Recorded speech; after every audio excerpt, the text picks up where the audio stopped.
ആരും നീല കണ്ട് ആരും സ്വഹാബത്തും ദുഃഖിച്ചിരിപ്പല്ലോ.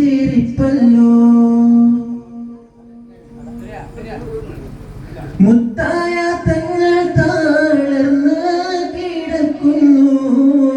മുത്ത് മോൾ ഫാത്തിമ ചാരാതിരിക്കുന്നു.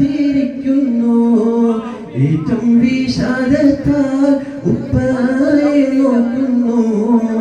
ഏറെ പരിചരി ചെല്ലാരും നിൽക്കുന്നു. അഷ്റഫുൽ ഖൽഖിൻ വഫാത്തിന്റെ നേരത്ത് ഹർദും സമാവാത്തും പൊട്ടിക്കരഞ്ഞല്ലോ.